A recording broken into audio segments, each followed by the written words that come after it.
श्री स्वामी समर्थ. नमस्कार विद्यार्थी मित्रांनो, मी प्राध्यापक विशाल सर. तर बघा 10वी 12वी बोर्ड विद्यार्थ्यांसाठी आनंदाची बातमी. त्या विद्यार्थ्यांना आता 5 गुण मिळणार आहेत.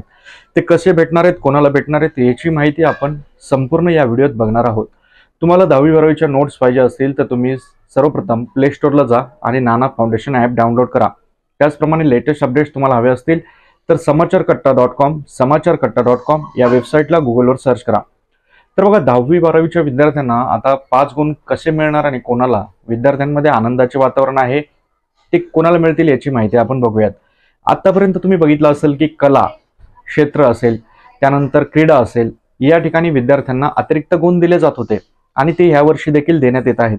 परंतु यावर्षी आता एक नवीन प्रस्ताव आणखीन आलेला आहे. त्याच्यामध्ये क्रीडा असेल, कला असेल, याला वगळता तुम्हाला 5 गुण मिळतील. ते कसे? तर बघा, नुकतंच राज्य सरकारने एक योजना लॉन्च केलेली आहे. त्याचं नाव आहे नव भारत साक्षरता योजना. या योजनेअंतर्गत जर एका विद्यार्थ्याने 5 लोकांना साक्षर केले तर त्याला 5 गुण मिळतील. नेमकी ही योजना काय आणि कुठल्या विद्यार्थ्यांना हे 5 गुण मिळणार आहेत हे आपण बघूयात. या योजनेमध्ये सांगितल्याप्रमाणे 2011ला जी जनगणना झाली त्यानुसार भारतामध्ये आणि महाराष्ट्रात भरपूर निरक्षर व्यक्ती आहेत. महाराष्ट्रात जवळपास 1,62,00,000 निरक्षर आहेत.